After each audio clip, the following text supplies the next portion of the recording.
ಮಕ್ಕಳೇ, ಇಂದಿನ ವಿಡಿಯೋದಲ್ಲಿ ನಾವು ಕಥೆಗಾರ ಮಂಜಣ್ಣ ಸಾಹಿತ್ಯ ಸಂಗಮ ಪುಸ್ತಕದಿಂದ ಆರಿಸಲಾದ ಪಾಠ ಇದರ 3ನೇ ಭಾಗವನ್ನ ನೋಡೋಣ. ಇದಕ್ಕಿಂತ ಮುಂಚೆ 1 ಮತ್ತು 2ನೇ ಭಾಗದಲ್ಲಿ ಕಥೆಗಾರ ಮಂಜಣ್ಣನ ಬಗ್ಗೆ ಇಂಟ್ರೊಡಕ್ಷನ್, ಅಂದ್ರೆ ಕಥೆಗಾರ ಮಂಜಣ್ಣ ಇವರು ಕುವೆಂಪು ಅವರ ಮನೆಯ ಆಳು, ಅಂದ್ರೆ ಅವರ ಮನೆಯಲ್ಲಿ ಕೆಲಸ ಮಾಡ್ಕೊಂಡಿದ್ದವರು.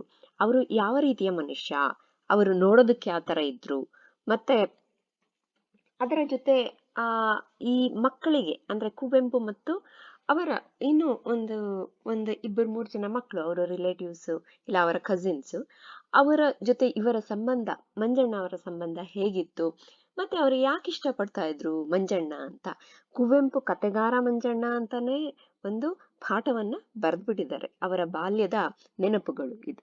ಈಗ 3ನೇ ಭಾಗ ಏನು ಅಂತ ನೋಡೋಣ. ಮೇಲೆ ಹೇಳಿದಂಥ ಒಂದು ದಿನ ಕತ್ತಲಾಗುತ್ತಿತ್ತು. ಮುಂಗಾರು ಮಳೆ ಬೇಸರವನ್ನುಂಟು ಮಾಡುವಂತೆ ಜಿರ್ರೆಂದು ಸುರಿಯುತ್ತಿತ್ತು. ನಾನು ಕಿಟ್ಟು ಇಬ್ಬರೂ ಮುರ ಬೇಯಿಸುವ ಒಲೆಯ ಬಳಿ ಚಳಿ ಕಾಯಿಸುತ್ತಾ ಕುಳಿತಿದ್ದೆವು.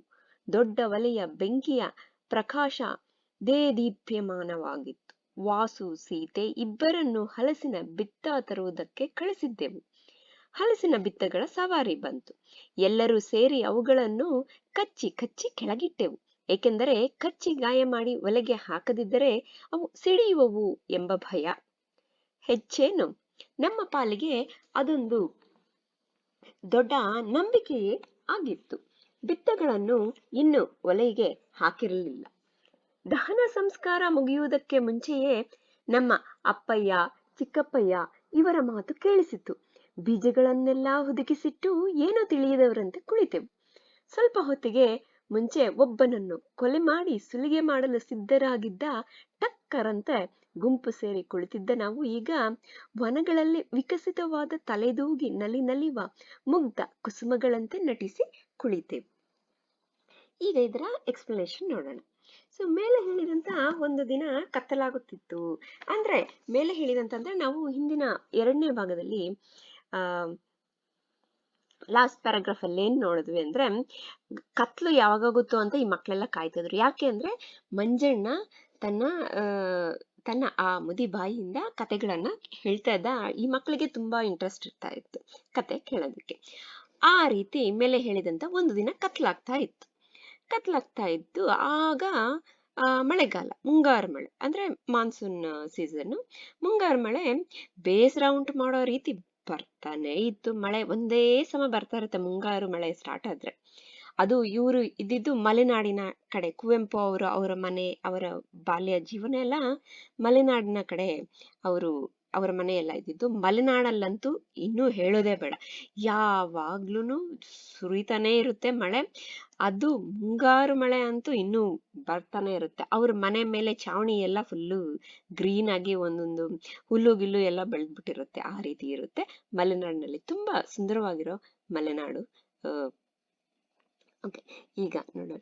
ಮತ್ತೆ ಕುವೆಂಪು ಮತ್ತೆ ಕಿಟ್ಟು ಇಬ್ರು, ಕುವೆಂಪು ನಾನು ಅಂತ ಹೇಳ್ತಾ ಇದ್ರಲ್ಲ, ಕುವೆಂಪು ಮತ್ತೆ ಅವರ ಗೆಳೆಯ ಇಲ್ಲ ಅವರ ಕಸಿನ್ ಇರ್ಬೋದು, ಕಿಟ್ಟು ಇಬ್ರುನು ಮುರ ಬೇಯಿಸೋ ಒಲೆಯ ಬಳಿ ಚಳಿ ಕಾಯಿಸ್ತಾ ಕುಳಿತಿದ್ದೆವು. ಅಂದ್ರೆ ಮುರ ಬೇಯಿಸೋದು, ಮುರ ಅಂದ್ರೆ ಒಂದು ರೀತಿ ಸಗಣಿನಲ್ಲಿ ಒಂದು ರೀತಿ ಮಾಡ್ತಾರೆ, ಅದನ್ನ ಬೇಯಿಸೋದು. ಓಕೆ, ಅದು ಬೇಯಿಸೋ ಒಂದು ಒಲೆ ಅಂದ್ರೆ ಒಂದು ರೀತಿಯ ಸ್ಟವ್. ಅಂದ್ರೆ ಅದು ನಾರ್ಮಲ್ ಕಿಚನ್ ಅಲ್ಲಿ, ಅಡ್ಗೆ ಮನೆಯಲ್ಲಿರಲ್ಲ, ಬೇರೆ ಹತ್ರ ಒಂದು ಸಪ್ರೇಟ್ ಅಲ್ಲಿ ಒಂದು ರೀತಿಯ ಒಲೆ ಇರುತ್ತೆ. ಮುರ ಬೇಯಿಸುವ ಒಲೆ ಅಂತ. ಈ ರೀತಿ ಮಳೆ ಸುರಿತಾನೆ ಇತ್ತು. ಆಗ ಮಳೆನಲ್ಲಿ ತುಂಬಾ ಚಳಿ ಆಗುತ್ತಲ್ಲ, ಅದಕ್ಕೆ ಮುರ ಬೇಯಿಸೋ ಒಲೆ ಒಂದು ರೀತಿ ಈ ರೀತಿ ಇರುತ್ತೆ. ಒಲೆ ಬಳಿ ಚಳಿ ಕಾಯಿಸ್ಕೊಂಡು ಕುಳಿತಿದ್ರು. ತುಂಬಾ ಚೆನ್ನಾಗಿರುತ್ತಲ್ಲ ಮಳೆ ಬರ್ತಾ ಇದ್ರೆ ಬೆಂಕಿ ಮುಂದೆ ಕೂತ್ಕೊಂಡ್ರೆ. ದೊಡ್ಡ ಒಲೆಯ ಬೆಂಕಿಯ ಪ್ರಕಾಶ ದೇದೀಪ್ಯಮಾನವಾಗಿತ್ತು. ಅಂದ್ರೆ ಅಲ್ಲಿ ಉರಿತಾ ಇದ್ದ ಆ ಬೆಂಕಿ ತುಂಬಾ ದೇದೀಪ್ಯಮಾನವಾಗಿತ್ತು. ಅಂದ್ರೆ ಆ ಕತ್ತಲಿಗೆ, ಆ ಬೆಂಕಿಗೆ ಅದು ಒಂದು ರೀತಿ ಬೆಳಕಿನ ತುಂಬಾ ಜೋರಾಗಿತ್ತು. ಬೆಳಕು ತುಂಬಾ ಚೆನ್ನಾಗಿ ಕಾಣಿಸ್ತಾ ಇತ್ತು. ಮತ್ತೆ ಇನ್ನಿಬ್ರಿದ್ದಾರೆ, ವಾಸು ಸೀತೆ ಅಂತ. ವಾಸು ಸೀತೆ ಅವರಿಬ್ರು ಹಲಸಿನ ಬಿತ್ತ. ವಾಸು ಮತ್ತೆ ಸೀತೆ. ಇಲ್ಲಿ 4 ಜನ ಮಕ್ಕಳು, ಕುವೆಂಪು ಮತ್ತೆ ಕಿಟ್ಟು, ವಾಸು ಮತ್ತೆ ಸೀತೆ, 4 ಜನ ಮಕ್ಕಳು. ಇದ್ದಾರೆ ಈ ಪರ್ಟಿಕ್ಯುಲರ್ ಈ ಪ್ಯಾರಾಗ್ರಾಫ್ ಅಲ್ಲಿ. ಓಕೆ, ಸೊ ವಾಸು ಸೀತೆ ಇಬ್ಬರನ್ನು ಹಲಸಿನ ಬೀಜಗಳನ್ನ ಅಂದ್ರೆ ಹಲಸಿನ ಬೀಜಗಳನ್ನ ತಗೋಬನ್ರಿ ಅಂತ ಕಳ್ಸಿದ್ರು. ಯಾರು? ಕುವೆಂಪು ಮತ್ತೆ ಕಿಟ್ಟು ಇವರಿಬ್ರು. ಹಲಸಿನ ಹಲಸಿನ ಬಿತ್ತುಗಳು ಬಂತು, ಇವ್ರು ತಗೊಬಂದ್ರು. ವಾಸು ಮತ್ತೆ ಸೀತೆ ಅನ್ನೋ ಮಕ್ಕಳು ಇಬ್ರು ತಗೊಬಂದ್ರು ಹಲಸಿನ ಬೀಜಗಳು. ಎಲ್ರು ಸೇರಿ ಅವುಗಳನ್ನ ಕಚ್ಚಿ ಕಚ್ಚಿ ಕೆಳಗಡೆ ಇಟ್ರು. ಯಾಕೆ ಕಚ್ಚಿ ಕಚ್ಚಿ ಕೆಳಗಡೆ ಇಟ್ರು? ಸುಮ್ನೆ ಫುಲ್ ಕಚ್ಚೋದಂದ್ರೆ ಫುಲ್ ಕಟ್ ಮಾಡಲ್ಲ, ಸ್ವಲ್ಪ ಹಂಗೆ ಕಚ್ಚಿ ಕೆಳಗಡೆ ಇಟ್ರು. ಯಾಕೆ ಕಚ್ಚಿ ಗಾಯ ಮಾಡಿ? ಯಾಕೆ ಅಂದ್ರೆ ಕಚ್ಚಿ ಗಾಯ ಮಾಡಿ ಒಲೆ ಅಂದ್ರೆ ಆ ಬೆಂಕಿಗೆ ಹಾಕಿಲ್ಲ ಅಂದ್ರೆ ಅವು ಸಿಡಿಯುತ್ತೆ, ಬ್ಲಾಸ್ಟ್ ಆಗುತ್ತೆ ಅಂತ ಭಯ ಇತ್ತು ಇವ್ರಿಗೆ. ಹೆಚ್ಚೇನು ಅವೋ ಇದೇನ್ ಹೆಚ್ಚು, ನಮ್ಮ ಪಾಲಿಗೆ ಅದೊಂದು ದೊಡ್ಡ ನಂಬಿಕೆಯೇ ಆಗಿತ್ತು. ಅದು ಒಂದು ದೊಡ್ಡ ನಂಬಿಕೆನೇ ಆಗಿತ್ತು. ಯೂಶಲಿ ಒಂದೊಂದ್ಸಲ ಆಗುತ್ತೆ, ಅದು ಪಟ್ ಅಂತ ಜೋರಾಗಿ ಸಿಡಿದ್ರೆ ಪಟಾಕಿ ತರ ಬಂದು ಮುಖದ ಮೇಲೆ ಎಲ್ಲಾದ್ರೂ ಬಂದು ಬಿದ್ಬಿಡುತ್ತೆ ಅಂತ ಭಯ ಇವ್ರಿಗೆ. ಅದೇ ಕಚ್ಚಿಬಿಟ್ಟಿಟ್ರೆ ಅವಾಗ ಬ್ಲಾಸ್ಟ್ ಆಗಲ್ವಾ, ಆಲ್ರೆಡಿ ಕ್ರ್ಯಾಕ್ ಬಂದಿರುತ್ತೆ. ಅದಕ್ಕೆ ಇವರು ಅದನ್ನ ಕಚ್ಚಿ ಕಚ್ಚಿ ಕೆಳಗಡೆ ಇಟ್ಕೊಂಡ್ರು. ಇನ್ನೂ ಒಲೆಗೆ ಹಾಕಿರ್ಲಿಲ್ಲ. ದಹನ ಸಂಸ್ಕಾರ ಮುಗಿಯುವುದಕ್ಕೆ ಮುಂಚೆಯೇ ನಮ್ಮ ಅಪ್ಪಯ್ಯ ಚಿಕ್ಕಪ್ಪಯ್ಯ ಇವರ ಮಾತು ಕೇಳಿಸಿತು. ದಹನ ಅಂದ್ರೆ ಬೆಂಕಿನಲ್ಲಿ ಹಾಕಿ ಸಂಸ್ಕಾರ ಮಾಡೋದು. ಸೊ ಸಂಸ್ಕಾರ ಮಾಡೋದು ಅಂದ್ರೆ ಆಕ್ಚುಲಿ ದೇಹ ಸಂಸ್ಕಾರ ಮಾಡ್ತಾರಲ್ಲ, ದೇಹ ಸತ್ತೋದವರನ್ನ ಬೆಂಕಿಗೆ ಹಾಕ್ತಾರಲ್ಲ, ಆ ರೀತಿ ಈ ಹಲಸಿನ ಬೀಜಗಳನ್ನ ಇವರು ಸಂಸ್ಕಾರ ಮಾಡೋ ರೀತಿ. ಅಂದ್ರೆ ಬೆಂಕಿಗೆ ಹಾಕ್ಬಿಟ್ಟು ಮತ್ತೆ ಅದನ್ನ ತಿಂತಾರೆ, ಅದು ಫ್ರೈ ಆದ್ಮೇಲೆ. ಸೊ ಬೆಂಕಿಗೆ ಹಾಕೋಕ್ಕಿಂತ ಮುಂಚೆನೆ ಅವರ ಅಪ್ಪಯ್ಯ ಅಂದ್ರೆ ಇವರ ತಂದೆ, ಕುವೆಂಪು ಅವರ ತಂದೆ, ಮತ್ತೆ ಅವರ ಚಿಕ್ಕಪ್ಪಯ್ಯ ಅಂದ್ರೆ ಅವರ ಅಂಕಲ್, ಚಿಕ್ಕಪ್ಪ, ಅವರ ತಂದೆಯ ತಮ್ಮ, ಇವ್ರ ಮಾತು ಕೇಳಿಸ್ತು. ಅಂದ್ರೆ ಅವರು ಎಲ್ಲೋ ಆಚೆ ಹೋಗಿದ್ರು, ಮಾತಾಡ್ಕೊಂಡು ಒಳಗಡೆ ಬಂದ್ರು, ಅವ್ರ ಮಾತು ಕೇಳಿಸ್ತು. ಸೊ ಇವ್ರು ಇದನ್ನ ಅವ್ರ ಮುಂದೆ ಮಾಡೋದಕ್ಕೆ ಇಷ್ಟ ಇಲ್ಲ. ಹಲಸಿನ ಬೀಜಗಳನ್ನೆಲ್ಲ ಹಾಕೋದು, ತಿನ್ನೋದು ಎಲ್ಲ. ಅವ್ರೇನಾದ್ರು ಬೈತಾರೆ ಅಂತ ಭಯ. ಸೊ ಬೀಜಗಳನ್ನೆಲ್ಲ ಹುದುಗಿಸಿಟ್ಟು ಏನೋ ತಿಳಿದವರಂತೆ ಕುಳಿತಿದ್ರು. ಅವುಗಳನ್ನೆಲ್ಲ ಹುದುಗಿಸಿಟ್ಟು ಅಂದ್ರೆ ಅಲ್ಲೇ ಅದು ಮುರ ಬೇಯಿಸುವ ಒಲೆ ಇರುತ್ತಲ್ಲ, ಆ ಜಾಗ, ಅಲ್ಲೇನು ಸಿಮೆಂಟ್, ಫ್ಲೋರ್ಗೆ ಏನು ಸಿಮೆಂಟು ಏನು ಹಾಕಿರಲ್ಲ, ಸ್ವಲ್ಪ ಮಣ್ಣೆ ಇರುತ್ತೆ ಅಲ್ಲಿ. ಸೊ ಮಣ್ಣು ಸ್ವಲ್ಪ ತೆಗೆದ್ಬಿಟ್ಟು ಅದನ್ನ ಒಳಗಡೆ ಹೂಣ್ಬಿಟ್ಟು ಹುದುಗಿಸಿಟ್ಟು ಮುಚ್ಚಿಬಿಟ್ಟು ಸುಮ್ಮನೆ ಏನೋ ಬೆಂಕಿ ನೋಡ್ಕೊಂಡಿದ್ದು ಇನ್ನೋಸೆಂಟ್ ಮಕ್ಕಳು. ಸ್ವಲ್ಪ ಹೊತ್ತಿಗೆ ಮುಂಚೆ ಒಬ್ಬನನ್ನು ಕೊಲೆ ಮಾಡಿ ಸುಲಿಗೆ ಮಾಡಲು ಸಿದ್ಧರಾಗಿದ್ದ ಟಕ್ಕರಂತೆ ಗುಂಪು ಸೇರಿ ಕುಳಿತಿದ್ದ. ಅಂದ್ರೆ ಸ್ವಲ್ಪ ಹೊತ್ತಿಗೆ ಮುಂಚೆನೆ ಅಂದ್ರೆ ಇವಾಗ ಸಿಚುಯೇಷನ್ ಅವ್ರು ಯಾವ ರೀತಿ ಕುಳಿತಿದ್ರು ಅಂತ. ಯಾವ ರೀತಿ ಕುಳಿತಿದ್ರು ಅಂದ್ರೆ, ಸ್ವಲ್ಪ ಹೊತ್ತಿಗೆ ಮುಂಚೆ ಯಾರನ್ನೋ ಒಬ್ಬರನ್ನ ಕೊಲೆ ಮಾಡಿ ಅವ್ರ ಹತ್ರ ಇರೋದೆಲ್ಲ ದೋಚಿ, ಸುಲಿಗೆ ಮಾಡೋದಂದ್ರೆ ಅವ್ರ ಹತ್ರ ಇರೋದೆಲ್ಲ ದೋಚೋದಕ್ಕೆ ಸಿದ್ಧರಾಗಿ, ಅಂದ್ರೆ ಈ ಒಬ್ಬನ ಕೊಲೆ ಮಾಡಿ ದೋಚೋಣ ಅಂತ ಪ್ಲಾನ್ ಮಾಡಿರೋ ಕಳ್ಳರ ರೀತಿ, ಟಕ್ಕ ಅಂದ್ರೆ ಕಳ್ಳರ ರೀತಿ ಗುಂಪು ಸೇರಿ ಕುಳಿತಿದ್ರು ಅವರು. ಆ ರೀತಿ ಇದ್ರು. ಅಂದ್ರೆ ಇವರು ಯಾರಿಗೂ ಗೊತ್ತಿಲ್ಲದೆ ಈ ಹಲಸಿನ ಬೀಜಗಳನ್ನೆಲ್ಲ ತಗೊಬಂದು ಕಚ್ಚಿ ಎಲ್ಲ ಬಚ್ಚಿಟ್ಬಿಟ್ಟಿದ್ರಲ್ವಾ. ಸೊ ಅವರು ಆ ರೀತಿ ಅಪರಾಧಿ ಮನೋಭಾವ ಅನ್ಕೊಂತ ಇದ್ರೆ ಮಕ್ಕಳು. ಅಂದ್ರೆ ಅವ್ರು ಆ ರೀತಿ ಇದ್ರು, ಎಲ್ಲ ಫುಲ್ಲು ಅಟೆನ್ಷನ್ ಆಗಿದ್ರು, ಎಲ್ಲ ಮಾಡೋಣ, ಇದನ್ನ ಬೆಂಕಿಗೆ ಹಾಕೋಣ ಅಂತ. ಆದ್ರೆ ಸಡನ್ ಆಗಿ ಅವರ ತಂದೆ ಮತ್ತೆ ಚಿಕ್ಕಪ್ಪ ಬಂದ್ಬಿಟ್ರು, ಕುವೆಂಪು ಅವ್ರ ತಂದೆ ಚಿಕ್ಕಪ್ಪ ಬಂದ್ಬಿಟ್ರು. ಸೊ ಆ ರೀತಿ ಏನೋ ಮಾಡೋಣ ಅಂತ ಇವರೆಲ್ಲ ಗುಂಪು ಸೇರಿ ಕುಳಿತಿದ್ದವ್ರು. ಇವ್ರು ಬಂದಿದ ತಕ್ಷಣ ಯಾವ ರೀತಿ ಇದ್ರು, ವನ ಅಂದ್ರೆ ಫಾರೆಸ್ಟ್, ಓಕೆ, ಕಾಡಲ್ಲಿ ವಿಕಸಿತ ಅಂದ್ರೆ ಅರಳಿರುವ ಕುಸುಮಗಳು, ಮುಗ್ಧ ಕುಸುಮಗಳು, ತಲೆದೂಗಿ ನಲಿಯುವ ಮುಗ್ಧ ಕುಸುಮಗಳು.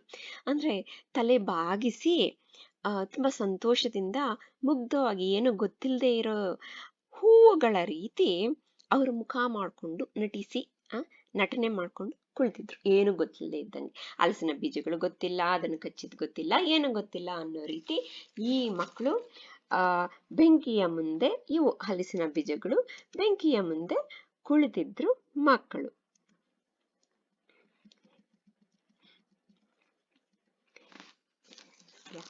So as we saw in the previous part, the second part, Kathegara Manjanna used to tell the stories as it becomes evening, about to become night. So like that, one day it was about to become dark. Then it was a season of boring monsoon. Okay, always, usually monsoon, especially in that Malenadu region, always it will be more heavy rain. So it was boring. It used to always like tapa tapa tapa tapa pouring. So Kuvempu and Kittu both were sitting near the stove or fire. Okay, Mura is like a stove which is used for other than cooking. Okay, like making cattle feed and some other purpose where we need fire for many other purpose, right? Not just cooking. So for all those purpose, this will be outside the kitchen, somewhere little bit outside the house also. Inside the house, I mean, not very inside the house. Okay, just outside the house. So they just sat in front of the stove because it was very cold because of the monsoon rain. The brightness of the fire was so humongous. ದೇದೀಪ್ಯಮಾನವಾಗಿತ್ತು. It was so big, humongous. The other kids, Vasu and Sita, were sent by Kuvempu and Kittu to get jackfruit seeds. Okay, these are the jackfruit seeds. And they got the jackfruit seeds and they came. The ride with the jackfruit seeds came. So they all bit one by one those jackfruit uh, seeds. They bit. Okay, so if they don't have like this crack, even if they have small crack also, when they are put into fire, they will blast. So they were scared it will blast. So that's why they just bit it and they kept it down. So they were scared that it will blast when they put into fire. So after frying, if you eat, it will be nice actually. Jackfruit seeds, no, it will be very nice. Even I have eaten when I was small. So the kids were scared that may blast. So that's why they bit small. They made small cuts in them, and also it was a big relief for them by doing that. The seeds were yet to put in the fire. Before the cremation, okay, that ante samskara, whatever, they heard father and uncle conversation. So they just buried all the seeds, okay, and sat as if they didn't know anything. Okay, innocently they sat. It was like the situation was like they were like the people who had planned in a few minutes ago to kill a person and to murder a person and also uh, grab from him and also do some theft from that particular person. Okay, so they were like the group of the robbers just before the uncle and the father, Kuvempu's father, came. But as soon as they came, they acted as if they are innocent flowers which happily bloom in the forest. Okay, so this is the paragraph. So they were sitting like this in front of the, I just got some picture. So next we will see what happens. So after that, after when they sat like innocent flowers, after that what happened? ಎಲ್ಲರೂ ಬಂದರು. ಬಿತ್ತಗಳನ್ನು ಇನ್ನೂ ಒಳಗೆ ಹಾಕಿರಲಿಲ್ಲ. ದಹನ ಸಂಸ್ಕಾರ ಮುಗಿಯುವುದಕ್ಕೆ ಮುಂಚೆಯೇ ನಮ್ಮ ಅಪ್ಪಯ್ಯ ಚಿಕ್ಕಪ್ಪಯ್ಯ ಇವರ ಮಾತು ಓಕೆ, ದಿಸ್ ಇಸ್ ಓವರ್. ಎಲ್ಲರೂ ಬಂದರು. ಗದ್ದೆಯ ಕೆಲಸಕ್ಕೆ ಹೋಗಿದ್ದ ಸಿದ್ಧ ಪುಟ್ಟ ಇವರು ಬಂದು ಒಂದೀಟು ಜಾಗ ಬಿಡಿ ಅಯ್ಯ, ಮಳೆಯಲ್ಲಿ ನೆಂದು ಬಂದೀವಿ, ಒಂದೀಟು ಚಳಿ ಕಾಸ್ಕೊಂಡು ಹೋಗ್ತೀವಿ ಎಂದರು. ನಾವೆಲ್ಲರೂ ಒಟ್ಟಿಗೆ ಜಾಗ ಎಲ್ಲ ಹೋಗ್ರೋ, ನಮಗೂ ಚಳಿ ಎಂದೆವು. ನಾವು ಮನೆಯಲ್ಲಿಯೇ ಇದ್ದವರು, ಅವರು ಗದ್ದೆಗಳಿಗೆ ಹೋಗಿ ಮಳೆಯಲ್ಲಿ ತೊಯ್ದು ಬಳಲಿ ಬಂದವರು. ಬಳಲಿ ಬಂದವರು. ಸ್ವಲ್ಪ ಹೊತ್ತಿನ ಮೇಲೆ ಮಂಜಣ್ಣನು ಬಂದ. ಅವನು ಬಂದವನೇ ಜಾಗ ಬಿಡಿ ಎಂದು ಕೇಳಲೇ ಇಲ್ಲ. ಬರುತ್ತಾ ಕತೆ ಹೇಳುತ್ತಲೇ ಬಂದ. ನಾವೆಲ್ಲ ಅವನ ಕಡೆ ತಿರುಗಿದೆವು. ಒಂದೂರಿನಲ್ಲಿ ಒಬ್ಬನಿದ್ದ ಎಂದು ಪ್ರಾರಂಭಿಸಿದನು. ನಮ್ಮ ಆನಂದಕ್ಕೆ ಪಾರವೇ ಇಲ್ಲದ ಹಾಗಾಯಿತು. ನಾವು ನಾಲ್ವರು ಒಟ್ಟಿಗೆ ಆಮೇಲೆ ಎಂದೆವು. ಅವನೊಂದು ಕುಂಬಳ ಬೀಳು ನೆಟ್ಟಿದ್ದ. ನಾನು ಹೂ ಅಂದೆ, ಏಕೆಂದ್ರೆ ಹೂಂಗುಟ್ಟುವರಿಲ್ಲದ ಕತೆಗೆ ಮುಂದೆ ಸಾಗಲು ಕಾಲೇ ಬರುತ್ತಿರಲಿಲ್ಲ. ಅದರಲ್ಲೊಂದು ಹೂ ಬಿಟ್ಟಿತ್ತು. ಸೊ ಇದು ಕತೆಗಾರ ಮಂಜಣ್ಣ ಹೇಳ್ತಾ ಇದ್ರು. ಸೊ ಅವರು ಆ ಬೆಂಕಿ ಹತ್ರ ಕುತ್ಕೊಂಡಿದ್ದಾಗ ಎಲ್ರು ಬಂದ್ರು. ಗದ್ದೆ ಕೆಲ್ಸಕ್ಕೆ ಹೋಗಿದ್ದ, ಗದ್ದೆನಲ್ಲಿ ಯೂಶಲಿ ನಾವು ಭತ್ತ ಎಲ್ಲ ಬೆಳಿತೀವಲ್ಲ, ಅದು ಗದ್ದೆ ಕೆಲ್ಸಕ್ಕೆ ಹೋಗಿದ್ದ ಸಿದ್ಧ ಪುಟ್ಟ, ಇವರು ಕೆಲಸ ಮಾಡೋರು. ಸಿದ್ಧ ಪುಟ್ಟ ಇವರೆಲ್ಲರೂ ಬಂದ್ಬಿಟ್ಟು ಒಂದ್ ಸ್ವಲ್ಪ ಜಾಗ ಕೊಡಿ ಅಯ್ಯ. ಅಯ್ಯ ಅಂದ್ರೆ ಇವರು ಓನರ್ಸ್ ಅಲ್ವಾ, ಮಾಸ್ಟರ್ಸ್ ಅಲ್ವಾ, ಅಯ್ಯ ಅಂತ ಕರೀತಾರೆ. ಒಂದ್ ಸ್ವಲ್ಪ ಜಾಗ ಬಿಡಿ, ಮಳೆಯಲ್ಲಿ ನೆಂದ್ಕೊಂಡ್ ಬಂದಿದೀವಿ, ಚಳಿ ಆಗ್ತಾ ಇದೆ, ಸ್ವಲ್ಪ ನಾವು ಬೆಂಕಿ ಕಾಸ್ಕೋತೀವಿ ಅಂತ. ಅದಕ್ಕೆ ಇವರೆಲ್ಲರೂ ಏನಂದ್ರು, ಜಾಗ ಎಲ್ಲ ಹೋಗ್ರ, ನಮಗೂ ಚಳಿ ಅಂತ ಅವ್ರಿಗೆ ಜಾಗ ಕೊಟ್ಟಿಲ್ಲ. ನಾವು ಮನೆಯಲ್ಲೇ ಇದ್ದವರು, ಈ ಮಕ್ಕಳು ಮನೆಯಲ್ಲೇ ಇದ್ದವರು, ಅವರೇನು ಆಚೆ ಹೋಗಿಲ್ಲ, ನಿಂದಿಲ್ಲ. ಆದ್ರೆ ಗದ್ದೆಗಳಿಗೆ ಹೋಗಿ ಮಳೆನಲ್ಲಿ ತೊಯ್ದು ಅಂದ್ರೆ ಮಳೆನಲ್ಲಿ ನೆಂದು ಬಳಲಿ ಕೆಲಸ ಮಾಡಿ ಬಳಲಿ ಬಂದವರು ಈ ಕೆಲಸದವರು. ಅಂದ್ರೆ ಅವ್ರಿಗೆ ಕೊಡ್ಬೇಕಿತ್ತು ಅಂತ ಕುವೆಂಪು ಈ ಕತೆ ಬರೆಯುವಾಗ, ಅಂದ್ರೆ ಈ ಕತೆ ಬರೆಯುವಾಗ ಅವ್ರು ಸ್ವಲ್ಪ ದೊಡ್ಡವರು ಇರ್ತಾರಲ್ಲ, ಇದು ಚಿಕ್ಕವರಿದ್ದಾಗ ಆಗಿದ್ದು. ಸೊ ಅದಕ್ಕೆ ಇದನ್ನ ಇವರು ಮೆನ್ಷನ್ ಮಾಡ್ತಾ ಇದ್ದಾರೆ ಇಲ್ಲಿ. ಸ್ವಲ್ಪ ಹೊತ್ತಿನ ಮೇಲೆ ಮಂಜಣ್ಣನು ಬಂದಂತೆ. ಸ್ವಲ್ಪ ಹೊತ್ತಾದ್ಮೇಲೆ ಅವನ್ ಬಂದವನೇ ಜಾಗ ಬಿಡಿ ಅಂತೇನು ಕೇಳಿಲ್ಲ. ಬರ್ತಾನೆ ಒಂದ್ ಸ್ವಲ್ಪ ದೂರದಿಂದನೇ ಕತೆ ಹೇಳ್ತಾನೆ ಬಂದ. ಅಂದ್ರೆ ಏನೋ ಪ್ಲಾನ್ ಮಾಡ್ಕೊಂಡಿದ್ದಾನೆ. ಅವಾಗ ಇವರೆಲ್ಲ ಪಿಕ ಅಂತ ಆ ಕಡೆ ನೋಡಿದ್ರು, ಮಂಜಣ್ಣನ ಕಡೆ. ಆಗ ಮಂಜಣ್ಣ ಕತೆ ಹೇಳ್ತದ. ಒಂದೂರ್ನಲ್ಲಿ ಒಬ್ಬ ಇದ್ದ ಅಂತ ಸ್ಟಾರ್ಟ್ ಮಾಡ್ಕೊಂಡ್ ಬಂದ. ಇವ್ರು ಸಂತೋಷನೇ ಸಂತೋಷ. 4 ಜನರು, ಕುವೆಂಪು, ಕಿಟ್ಟು ಮತ್ತೆ ವಾಸು, ಸೀತೆ, 4 ಜನನು ಆಮೇಲೆ ಅಂದ್ರು ಎಲ್ರು ಒಟ್ಟಿಗೆ. ಆಮೇಲೆ ಏನಾಯ್ತು ಹೇಳಿದ್ರು. ಯಾರು? ಮಂಜಣ್ಣ ಹೇಳ್ದ. ಒಂದೂರ್ನಲ್ಲಿ ಒಬ್ಬ ಇದ್ದ, ಅವನೊಂದು ಕುಂಬಳ ಬೀಳು ನಟ್ಟಿದ್ದ. ಅಂದ್ರೆ ಕುಂಬಳ ಬೀಜ ಮಣ್ಣಲ್ಲಿ ನೆಟ್ಟಿದ್ದ, ಹಾಕಿದ್ದ. ಕುವೆಂಪು ಹೂ ಅಂದ. ಯಾಕಂದ್ರೆ ಹೂ ಅಂದವ್ರಿಲ್ಲ ಅಂದ್ರೆ ಕತೆಗೆ ಮುಂದೆ ಸಾಗೋದಕ್ಕೆ, ಅಂದ್ರೆ ಕತೆನ ಮುಂದುವರಿಸೋದಕ್ಕೆ ಕಾಲೇ ಬರಲ್ಲ ಅಲ್ವಾ, ಅದಕ್ಕೆ. ಅದರಲ್ಲೊಂದು ಹೂ ಬಿಡ್ತಂತೆ. ಮಂಜಣ್ಣ ಹೇಳ್ದ, ಅದರಲ್ಲೊಂದು ಹೂ ಬಿಡ್ತು. So when these kids were sitting in front of the fire and they just hid all the jackfruit seeds.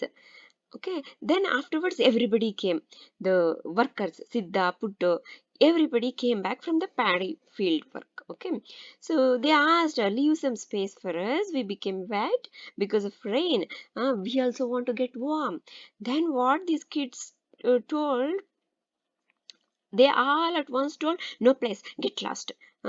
We are also feeling very cold, we don't give a place for you. Okay, then Kuvempu is writing here, we stayed at home for the whole day. These people came back working hard and they were also like drenched in rain, and they got wet in the rain and they have worked so hard in the paddy field and we didn't give space for them. They were small kids, right? So after some time, Manjana also came back from work. He was also a worker, right? He also came back. As soon as he came, he didn't ask any space to sit.